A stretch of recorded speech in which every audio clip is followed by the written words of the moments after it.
Hi everybody, Cheryl here. Last Wednesday I had double hernia surgery, and thankfully I was clear to do whatever I wanted to do with the exception of lifting 15 pounds and maybe doing some type of a boot camp or HIIT class, as long as I listened to my body. And I took it nice and slow, and I am listening to my body, and I do have pain right around here where the deepest part of the incision was. So I try not to put any pressure in my core, and believe me, you don't realize how much your core is activated in everyday life until you get an incision here. But being that it's hot and beautiful and sunny, and it's officially, as far as I'm concerned, tank top weather, I wanted to work on my arms.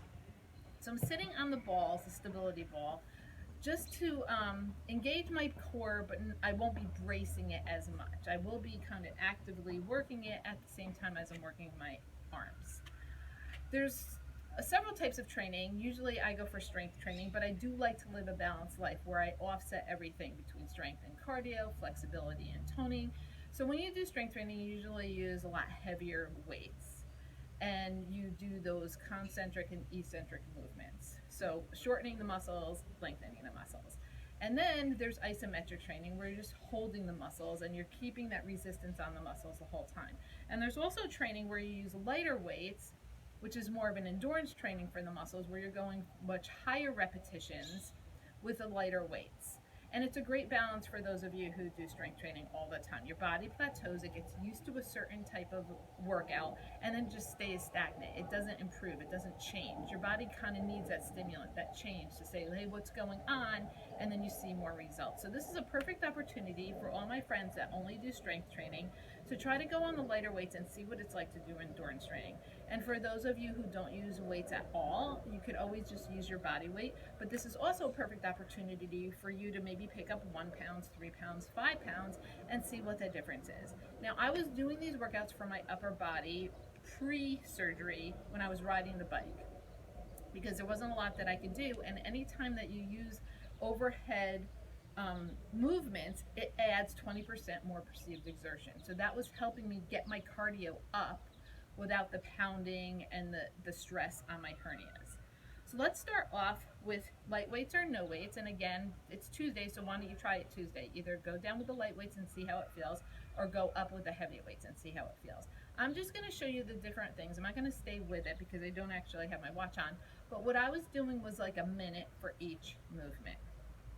So you roll the shoulders back, slide them down, draw the belly button in. Even though I have a hernia, I still want my core activated. And that's how you're going to activate the core. Keep the chest nice and lifted, and then grab onto your weights or no weights at all. So that's fine. And I'm going to show you a whole bunch of arm movements that you could do, and you could do them each for a minute. So the first movement I'm going to do is with the larger muscle groups. I'm going to pull it down. So we're going to pull it down, and we're going to be mimicking the latissimus dorsi pull down, the lat pull down. That engages the muscles all along the sides of the torso, the back, kind of running along the rib cage. For you women out there, it's right where your bra strap will go right around your body. And you're really activating and squeezing those muscles. So you're just not letting your arms fall down to the ground. You're squeezing the muscles right here of the lats when you pull down. It is a lat pull down. Your shoulders are also being engaged during this movement, but that's primarily what this movement is about. And you would do this for a minute, or you could time it however you want. I was going for a minute, so you could go whatever time you'd like to go. Beautiful. And then we could do the biceps. Roll the shoulders back and down. I'm going to engage my shoulders while I do so. So I'm going to have them out and squeeze them in and out. I'm keeping my elbows in line with the shoulders. I am drawing my shoulders back and down, sliding them down those rib cage, sitting back slightly, having my vertebrae stacked one on top of the next, and my belly button is drawn in, and I'm still breathing. That was the next move that you could do. And then maybe you want to offset it by doing triceps. Roll the shoulders back and down. Keep the arms by the hips. Elbows are back, and squeeze. So it's just a tricep kickback. And you're really working on that form by keeping those elbows raised the whole time. Belly button is to the spine.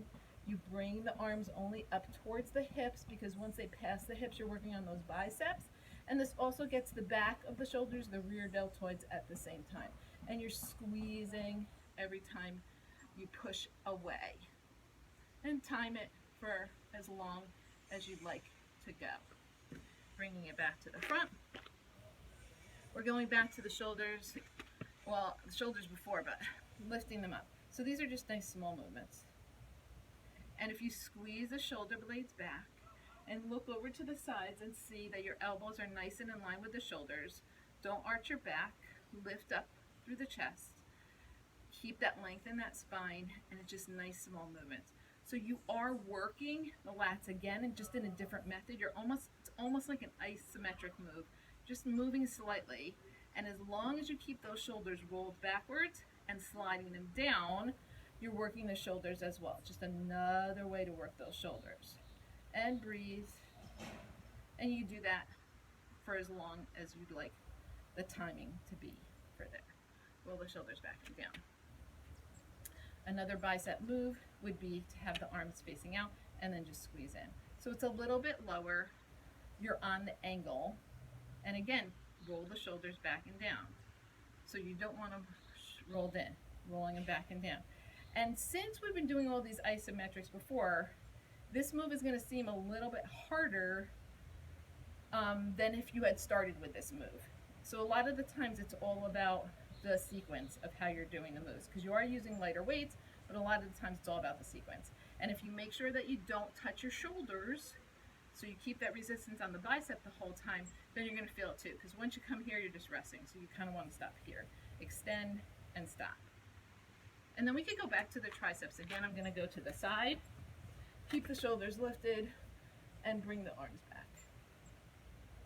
So it's triceps and the rear deltoids, palms are facing up, belly button is to the spine, hinge back slightly, or lean back slightly, keep that extension, keep breathing. You're going to feel this in your abs as well. You actually might not feel this in the abs, but because I have an incision and stitches in there, I'm already feeling it for the abs. So I can tell you right now, your abs are working the whole time that you're doing this particular move. Make sure your shoulders aren't up here. You're sliding them down and you're pushing away.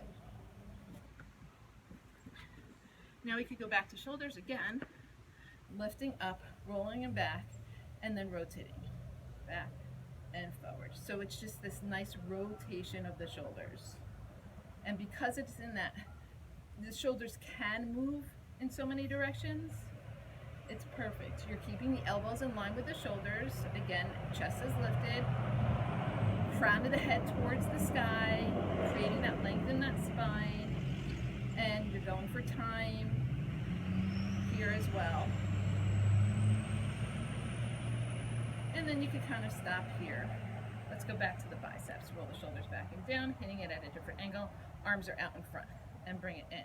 And you're always trying to keep those elbows in line with the shoulders and roll them back and down. So don't keep them up by the ears, slide them down.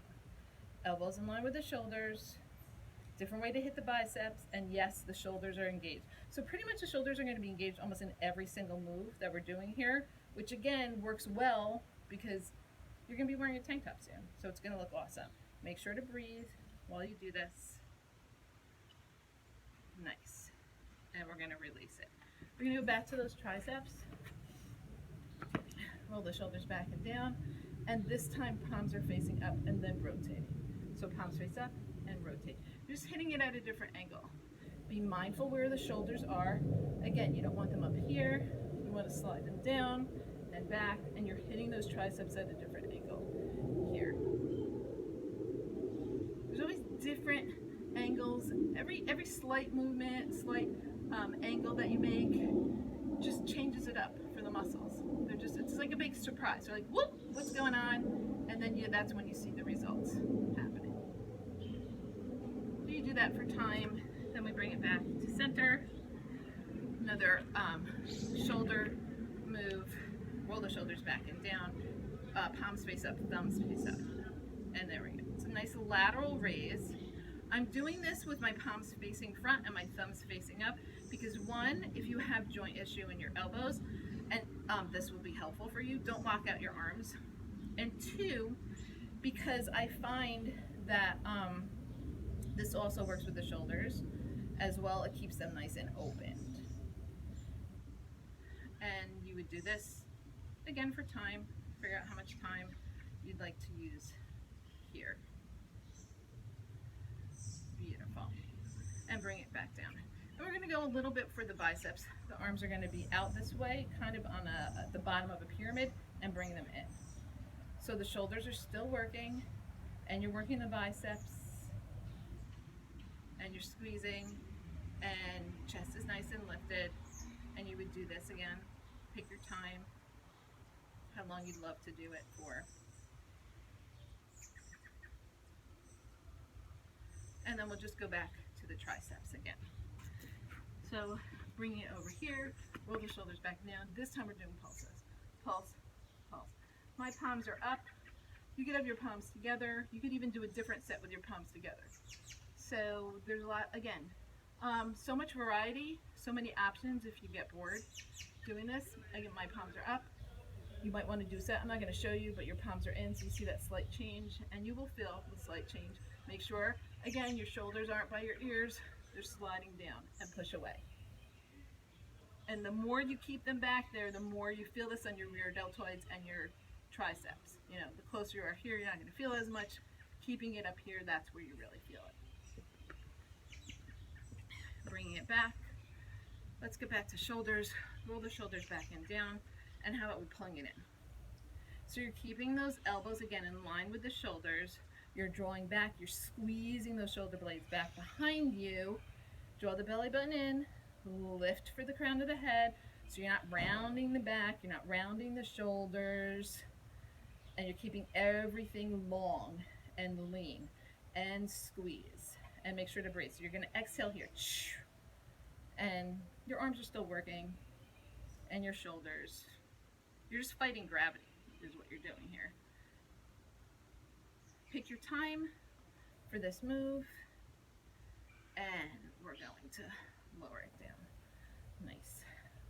Okay, so now I kind of pretty much exhausted most of the biceps on this move. You can do you could do an isometric preacher curl bicep.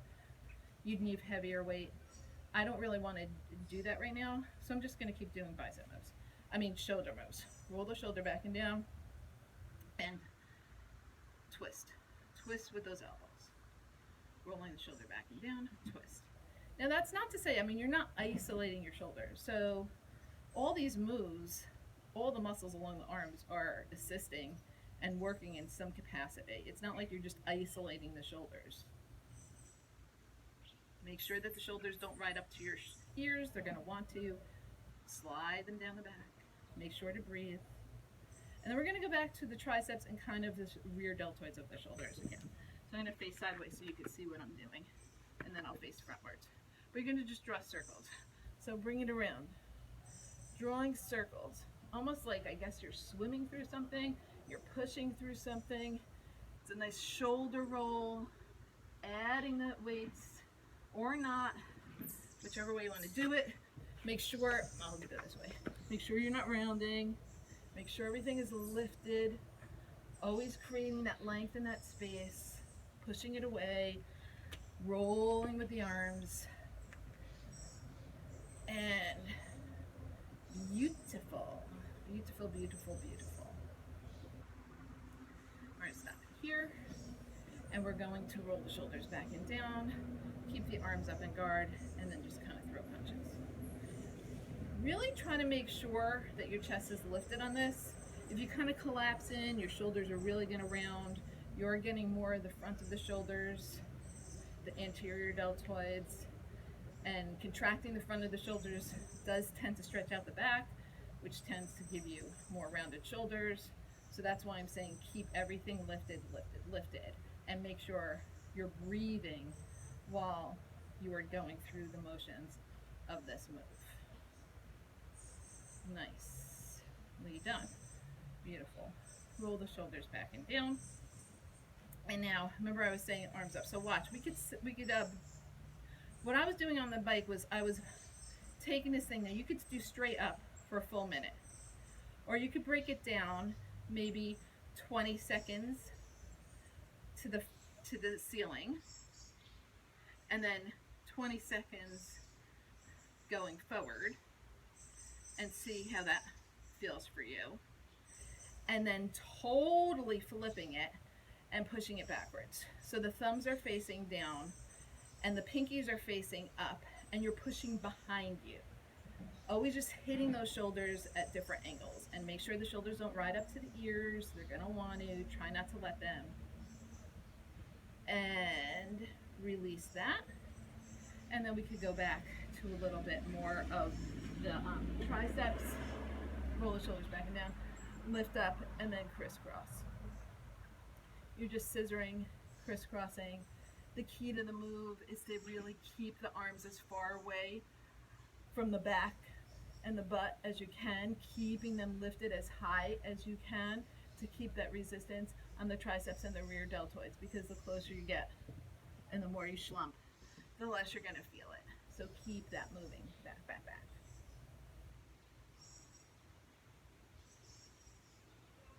Awesome.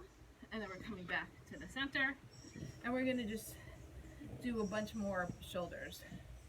Arms are at right angles, wrists are in line with the elbows, and you're going to lift. You're going to keep that right angle the whole time. That's what you're striving for.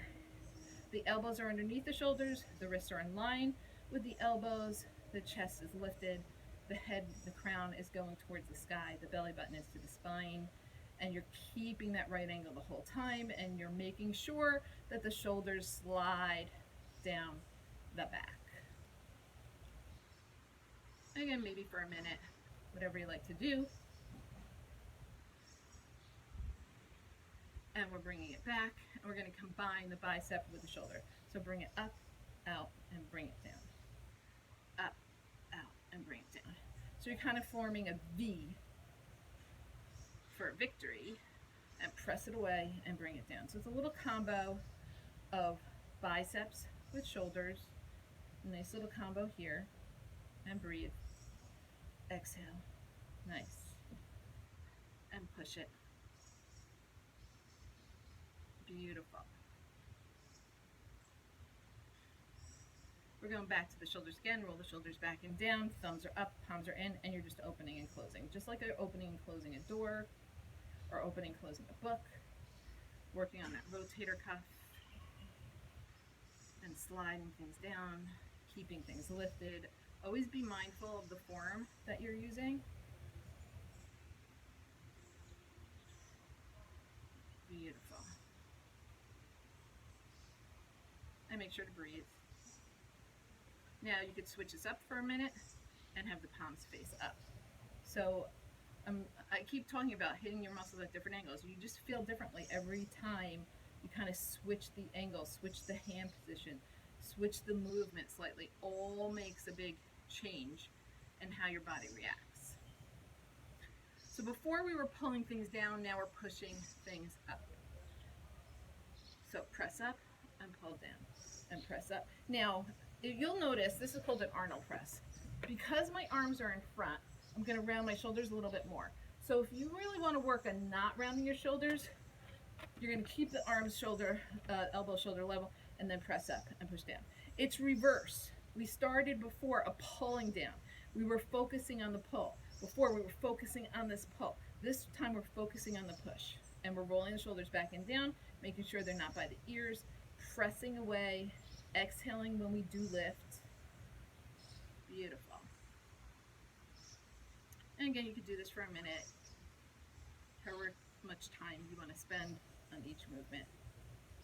Now here's something that people don't normally work on. They don't normally work on strengthening the wrists, which is an important thing to do if you want to do push-ups, if you want to do chest presses, as you get older, if you lose your balance and you try to catch yourself either on the wall or a chair or fall, you need that wrist, that forearm strength, that wrist strength. And this is a perfect way to do it. You put your forearms on your thighs, you have your palms face up, and you just do wrist curls. This is an amazing way to strengthen your wrists. So for those of you who have weak wrists, feel the pain when you try to do a plank or a push-up or any weight-bearing, even tabletop position, and you feel the pain, this is going to strengthen those forearms. And you can now flip it over and feel it differently, where the palms face down, and you just do that wrist curl. It's a great way to strengthen the wrists and forearms. Help you in yoga, downward dog pose, tabletop pose, chaturanga, even arm balances. Often overlooked. I mean, when are you in a group fitness class where they do wrist forearm strength? They really don't do that. And that is it. Now you could go through it again or not. Maybe that was enough for you. But this was my tank top arms workout.